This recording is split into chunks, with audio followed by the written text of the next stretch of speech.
Salut, aujourd'hui encore je suis là pour un exercice de la physique. Ici, ça concerne les oscillations mécaniques, c'est qu'on a l'habitude d'appeler les ressorts. Tout d'abord, avant de commencer la vidéo, je vous exhorte à vous abonner, de liker, de partager la vidéo. Moi, ça ne vous coûte rien de vous abonner, de liker, de partager, ça ne vous coûte rien. Voilà l'exercice qui se présente à l'écran.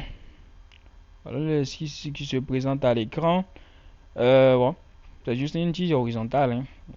Ressort, ressort. Voilà. Une tige horizontale AX est fixée en A à un support vertical, un ressort aspire non éjective de masse négligeable de raideur K est enfilé sur une tige AX est fixée en A avec au même support. L'autre extrémité du ressort est liée à un solide S de masse M égale à 10 grammes. Le solide S et le ressort peuvent coulisser sans frottement le long de la tige AX, le ressort n'étant ni comprimé ni étiré. Le centre d'inertie G de solide S se trouve en O, position que l'on prendra pour origine des abscisses. En comprimant le ressort, on écarte le S de sa position d'équilibre. L'abscisse de son centre d'inertie est alors is égale à moins 4 cm. À la date t0, on lâche le S sans vitesse initiale. Voilà la suite de l'exercice. C'est notre ressort, ça. C'est une tige horizontale. Juste on a envie de placer les ressorts, tout ça là, et on veut nous fatiguer. Maintenant, on dit de quoi? De faire quoi? D'établir l'équation différentielle du mouvement de G. Équation différentielle. C'est tout, hein. Oscillation harmonique. Amorti. Ressort. On y va avec la correction. Voilà, ce sont les forces. Tout d'abord, tu représentes le ressort. Tu représentes le ressort et tu places les forces en présence. Les forces en présence, nous avons quoi? Nous avons le poids, la réaction normale et la tension du fil. C'est important. Ici, au niveau des ressorts, il y a la tension. Donc, on y dit que à T0, on a à T0, Is0 égale à moins 4 cm et V0 égale à 0. Maintenant, dans notre équation différentielle du 1, on sait qu'à l'équilibre, on a le vecteur poids plus le vecteur réaction est égal à 0. Mais en mouvement, ce n'est pas ça. Ce n'est pas ça. Ce n'est pas égal à 0. En mouvement, on a quoi? On a, d'après le TCI, on a le vecteur poids plus le vecteur réaction plus le vecteur tension, le vecteur T. Bon, j'ai fait une erreur. Bon, je vais me rattraper parce que le vecteur P, le vecteur R, le vecteur P, le vecteur T égale à 0. Sorry. Maintenant, au niveau d'un mouvement, on a ça qui est égal à la masse fois le vecteur accélération. Donc, si on projette au niveau de ici, Y, mais bon, ici, on n'est pas avec Y ici. Y, ça va donner 0, mais bon. On voit que ici, c'est perpendiculaire, donc ici, c'est 0, c'est 0. Donc, on a notre vecteur T égale à la masse fois le vecteur accélération. Donc, c'est dans le sens contraire du mouvement. Donc, ça fait moins T qui est égal à M is 2 points. La dérivée de quoi? La double dérivée de X, c'est quoi? Ça, l'accélération, c'est ça se note comme ça. Donc, au final, pour calculer la tension égale à quoi? Égale à KX. La tension T égale à KX. Donc, au final, on a moins KX égale à M sur M fois X 2 points. Donc, au final, on a notre équation différentielle qui est égale à X 2 points plus K sur M, X est égal à 0. Donc, c'est tout ça là, très simple. On y va. Maintenant, on dit que dans déduire l'équation horaire du mouvement. Oh, équation horaire. On t'a dit que l'équation horaire de truc là, notre X égale à quoi au niveau de l'oscillation mécanique, ça va être Xm cosinus facteur de Wt plus phi.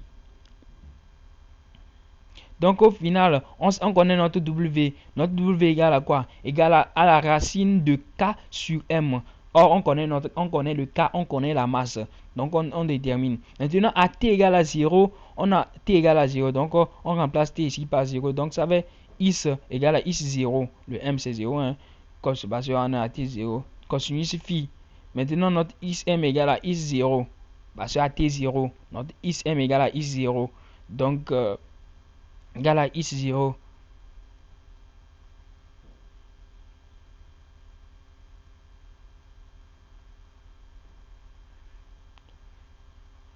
Donc, si on met x égale à xm, on a au final cosinus x0 cosinus phi égale à x0. Donc, ça se simplifie. Donc, ça donne cosinus phi égale à quoi?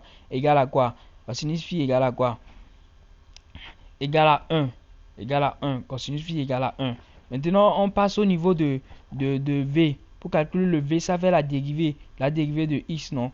De x, ça fait x point égal à moins x0 w sinus facteur de x wt plus 2. Maintenant, à t égale à 0, on a notre x égale à, bon, on remplace par 0. Donc, ça fait moins x0 moins x0.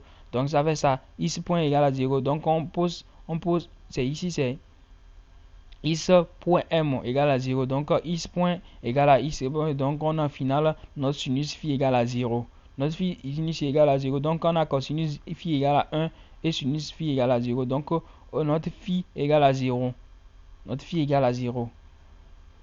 Notre phi égale à 0. Donc, on remplace les valeurs. On connaît xm qui est égal à moins 4. C'est ce qu'on nous a donné au départ dans l'équation. Donc, notre équation aura égal à x égale à moins 4 cosinus facteur de 44,72 t qui se trouve en centimètres. Donc, on y va. On dit de calculer la vitesse de G au premier passage par sa position d'équilibre. Waouh. Ok, la vitesse... on pose x égale à 0 qui est égal à cosinus wt égale à 0. Donc, et notre qui est égal à 0. Donc, notre wt égale à quoi? Égale à pi sur 2. Or, on avait déjà dérivé de notre v qui est égal à ça. Qui est égal à ça.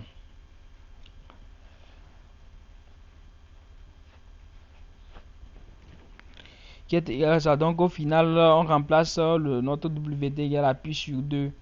Qui est égal à v égale à moins xw.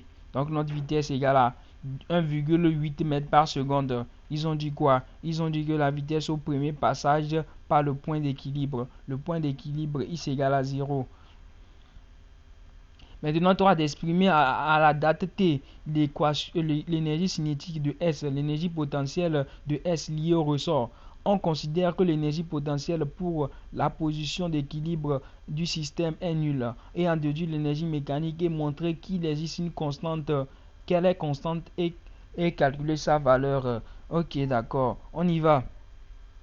Pour calculer l'énergie cinétique, c'est quoi? Ça fait un demi de V, un demi de mv carré. Or, notre v ici, ça fait x de point carré. Donc, c'est ça. Et on connaît notre x de point carré, c'est ça. Donc, on remplace juste. Donc, au final, on a quoi? On a ça.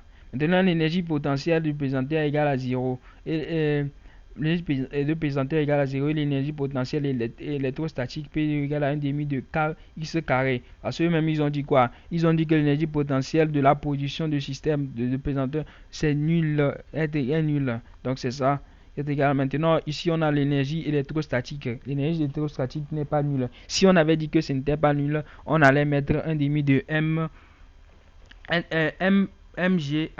Donc ici, comme ils nous ont dit que c'est nul, on va plus tarder. Donc on y va en même temps.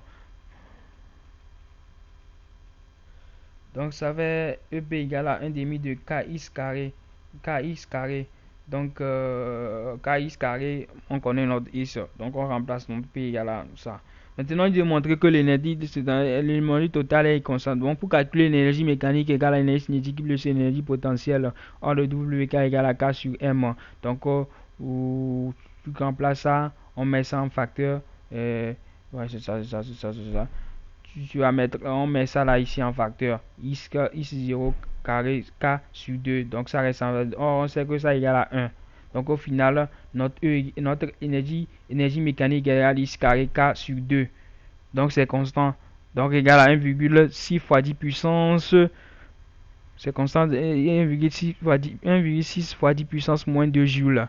Nous sommes arrivés à la fin de la vidéo. J'espère bien que vous avez aimé. Si vous avez des questions, je suis là pour vous répondre. Mettez-les en commentaire. Je suis là pour vous répondre. Et on se dit à plus pour une autre vidéo.